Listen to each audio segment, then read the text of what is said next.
Hello students, chapter second Gauss law and its application continue चल रहा है। इससे पहले इसके 5 लेक्चर्स कंप्लीट हो चुके हैं। लास्ट जो 5 लेक्चर था उसमें हमने गाउस लॉ की एप्लीकेशन के 2 टॉपिक आपको कराए थे। 1, electric field due to charge uniformly charge spherical shell और second, electric field due to uniformly charge spherical conductor. और दोनों के लिए जो आउटर पॉइंट पर इलेक्ट्रिक फील्ड आया था वो था E इक्वल टू के Q upon are square at outer point small R where small R is greater than capital R. E equal to के Q upon are square where r equal to capital R and E equal to 0 where r is less than r, means that is the point inside the conductor or spherical cell. Electric field is 0 inside the spherical conductor, uniformly charged spherical conductor or uniformly charged spherical cell, or on the surface that is kq upon r square and at outer point that is kq upon small r square. Now we taking next topic or next application of Gauss law, that is electric field intensity. Electric field intensity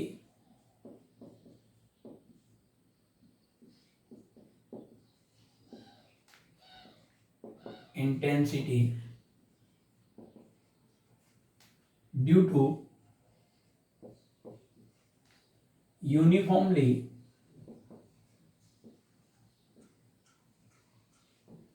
charged non-conducting sphere.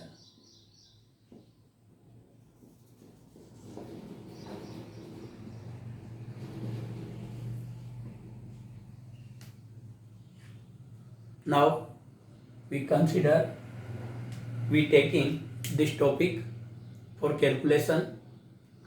अब बात ये आती है कि conducting sphere और non conducting sphere में क्या difference है। कंडक्टिंग स्फीयर में जो भी चार्ज गिवन किया जाता है वो टोटल चार्ज उसकी सरफेस पर प्रेजेंट होता है, जो मैंने आपको इससे पहले के लेक्चर में डिस्क्राइब किया था। और ये क्वेश्चन अलग से आ भी जाता है, why charge given to conducting sphere is uniformly distribute on its surface. तो कारण इसका वापस समझ लीजिए, कंडक्टिंग स्फीयर के अंदर फ्री इलेक्ट्रॉन्स होते हैं। जब आप इसको कोई आउटर चार्ज देते हो, एक्सटर्नल चार्ज देते हो, तो एक्सटर्नल चार्ज देने पर इलेक्ट्रिक फील्ड प्रोड्यूस होता है जो इलेक्ट्रॉन पर इनसाइड से आउटसाइड की तरफ यानी अपोजिट डायरेक्शन में अट्रैक्टिव फोर्स अप्लाई करता है। Due to this electrons come near to surface and due to this the total charge given to conductor is uniformly distribute on the surface. और जो electron की motion है वो तब तक होती रहती है up to electric field inside the conductor is 0, जब तक कि कंडक्टर के अंदर इलेक्ट्रिक फील्ड क्या नहीं हो जाए, 0, मीन्स वहां पर फ्री चार्ज होता है। और नॉन कंडक्टिंग स्फीयर में क्लोज्ड चार्ज होता है, यानी ये चार्ज अट्रैक्ट नहीं होगा, ये क्लोज्ड चार्ज रहेगा। और जब क्लोज्ड चार्ज रहेगा तो ये पूरे स्फीयर में यूनिफॉर्मली डिस्ट्रीब्यूट रहेगा उसके पूरे वॉल्यूम में। ये कह सकते हैं हम कि charge distribute uniformly in its all volume, that is non conducting sphere. अब यहां पर भी हमारे पास वही 3 पॉइंट्स आते हैं। फर्स्ट पॉइंट हमारे पास है when point outside the sphere, when point outside the surface, outside the surface. Means r is greater than capital R. ये फर्स्ट पॉइंट हम इसका ले रहे हैं. तो ये एक uniformly charge non conducting sphere है. रेडियस इसकी capital R. Charge Q is uniformly distributed in the volume of it. There is charge Q. We taking positive charge because we use Gauss law, and Gauss law is only for outgoing flux. So we use their positive charge. The charge density, electric charge density in this sphere, electric charge density rho equal to charge upon volume, that is 4/3 pi r cube. Rho equal to charge upon volume, and that is Q upon 4/3 pi r cube. Due to this, we want to calculate electric field intensity at point P at a distance r from its center, small r, from its center. We draw a spherical closed surface of radius small r,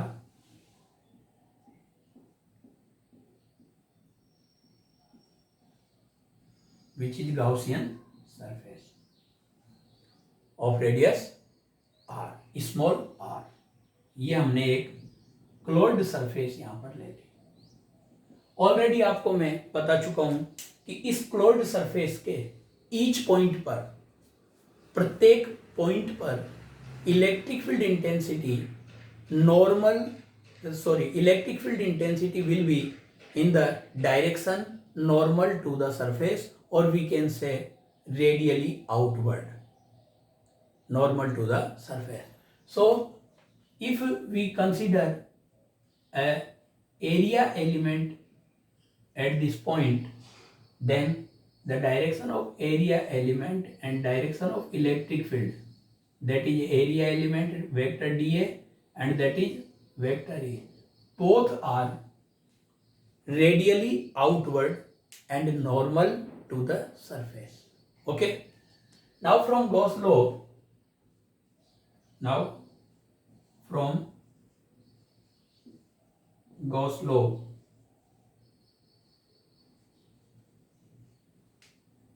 close integration vector E dot vector dA equal to summation Q upon epsilon naught. There E and dA are in same direction, so the angle between them will be 0, and then we can write E dA cos 0 equal to summation Q upon epsilon naught. Cos 0 equal to 1, so that will be close integration E dA equal to summation Q upon epsilon naught. Now E is constant at each point of the surface, so E taking outside implies that E close integration dA equal to summation Q upon epsilon naught. There close integration of dA is 4 pi r square and summation Q is capital Q. So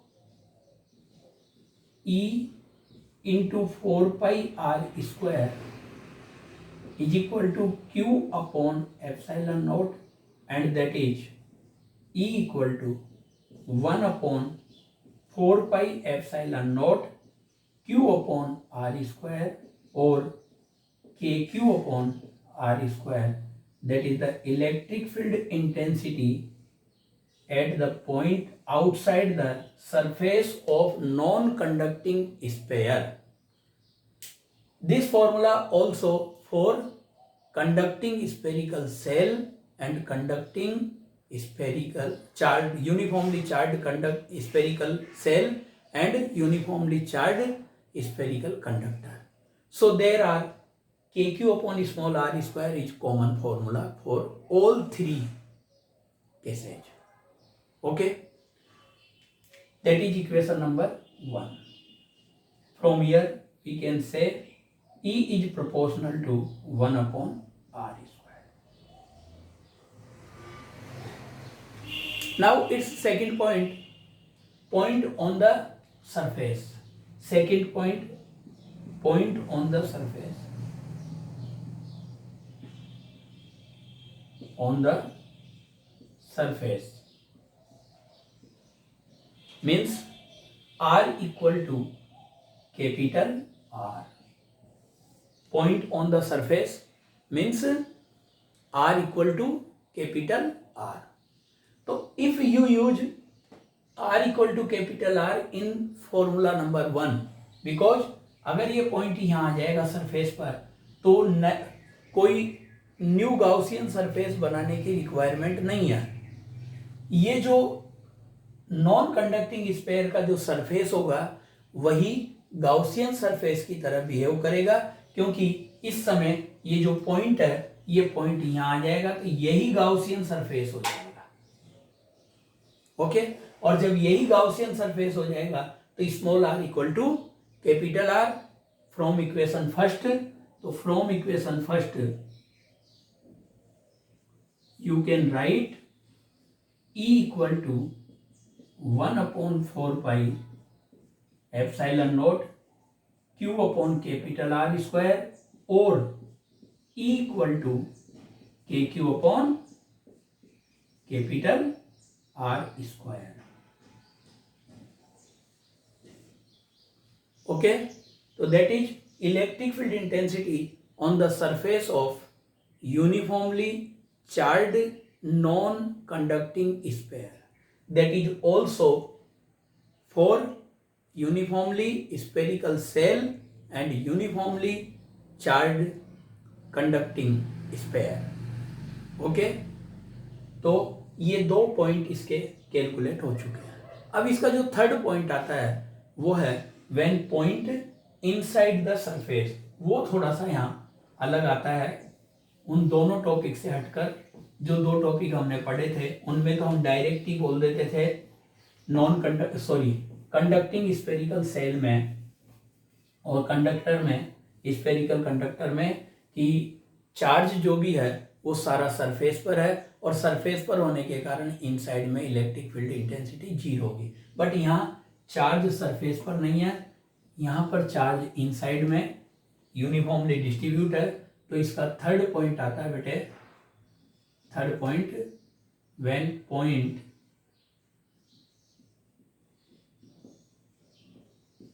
inside the surface.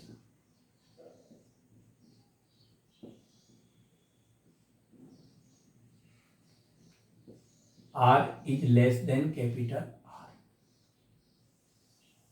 That is third point of it. There is non-conducting sphere of radius capital R, that is capital R. Charge uniformly distribute in this sphere. Closed charge is there, not a free charge. So it is equally distributed like this. There is center O. Suppose we want to calculate electric field intensity at this point P at a distance small r, that is small r. from origin. We draw a spherical Gaussian surface, that is spherical Gaussian surface of radius small r. Spherical Gaussian surface of radius small r. At each point of this surface, electric field intensity will be radially outward and normal to the surface. So if we consider there also an area element at this point, then electric field intensity and its area vector both are in same direction again. Okay. Charge density in the sphere, charge density in the sphere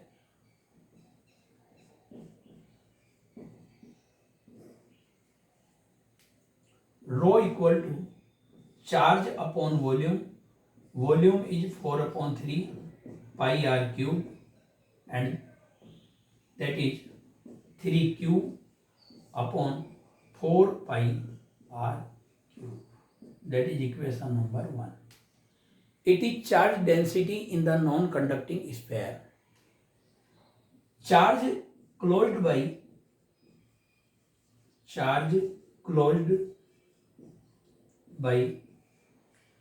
Gaussian surface, Gaussian spherical surface of radius small r, summation q equal to rho into volume of Gaussian surface 4/3 pi small r cube. Now that is implies that summation q equal to 3q upon 4 pi capital R cube into 4/3 pi small r cube. 4/3 pi cancel out, then q r cube upon capital R cube. That is charge enclosed by this Gaussian surface. Okay. Now from Gauss law, closed integration vector E dot vector dA equal to summation q upon epsilon naught.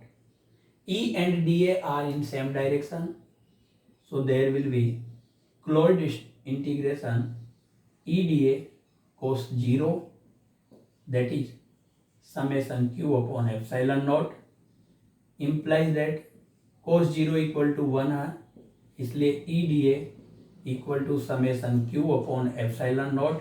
Already ये calculation हम कर चुके हैं और E constant है, out आ जाएगा. Close integration dA equal to summation q upon epsilon naught. अब यहाँ क्लोज इंटीग्रेशन ऑफ dA. अब ये जो dA एलिमेंट है ये इस स्फीयर पर है. किस पर? On the sphere of radius small r. So closed integration of dA will be 4 pi small r square. That will be E into 4 pi small r square and summation q already आप calculate कर चुके हैं. summation q is q small r cube upon capital R cube जो calculate कर लिया. तो q small r cube upon capital R cube. जब आप इसे यहाँ से यहाँ डिनोमिनेटर में लेकर जाएंगे by cross, small r square इसको कैंसिल करेगा तो ओनली आर रह जाएगा। बाकी आपके पास ये सिंपल फॉर्म में E इज इक्वल टू हो जाएगा 1/4πε0 Q upon r cube small r, और K Q upon r cube small r, that is electric field intensity at a point inside the uniformly charged non-conducting sphere. That is electric field intensity at a point inside of the uniformly charged non-conducting sphere. E equal to KQ upon R cube small r, or we can say that E is proportional to small r. If we taking point at center, यदि ये point P centre पर आ जाए तो small r की value 0 होगी, और यहाँ जब r की जगह 0 रखेंगे तो इलेक्ट्रिक फील्ड इंटेंसिटी क्या आएगी, 0 आएगी। और अगर ये पॉइंट P सरफेस पर आ जाए तो स्मॉल r की जगह कैपिटल R हो जाएगा।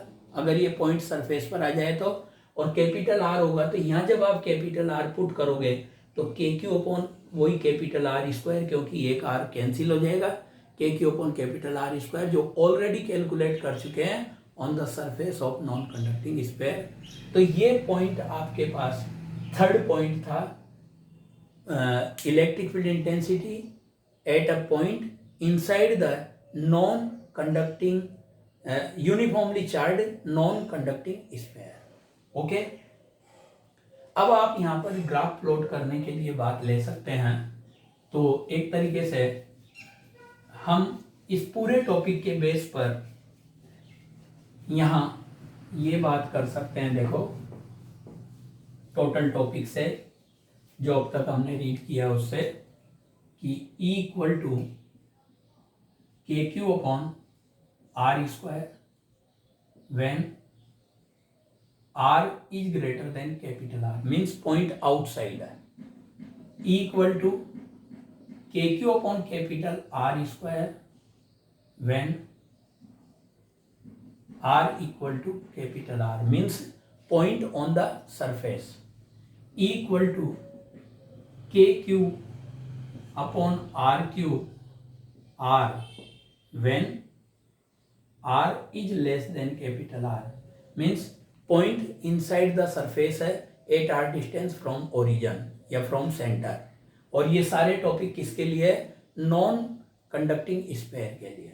और E equal to 0 when small r equal to 0, means point कहाँ पर है, सेंटर पर प्रेजेंट है। इन सारे पॉइंट्स के बेस पर आप यहाँ पर ग्राफ बना सकते हो। और एक बात यहाँ से भी कह सकते हो कि पहले सेंटर पर इलेक्ट्रिक फील्ड 0 होगा। If we increase from centre towards surface then electric field increase proportionality rules, by proportionality rules, and it is maximum on the surface, and then at outside points that is decrease by the parabolic shape और by the inverse square law. Okay, वापस सुन लीजिए।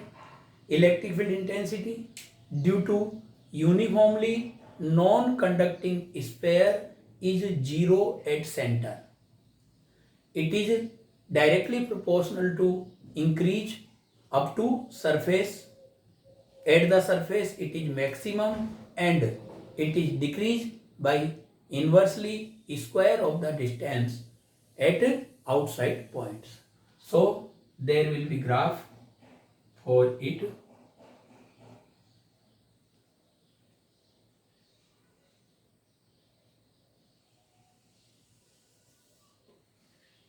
That is R,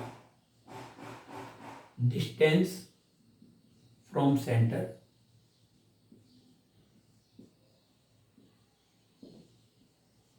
distance from center, that is center, their electric field intensity, Suppose there is kq upon capital R square. Capital R distance from this, that is surface. Surface पर electric field intensity k Q upon are square, centre पर 0 और centre से surface तक जाते जाते ही directly proportional to increase हो रही है। तो यहाँ पर ये जो ग्राफ प्लॉट होगा ये स्ट्रेट लाइन आएगा directly proportional to E proportional to small r, that is maximum at the centre, sorry at the surface,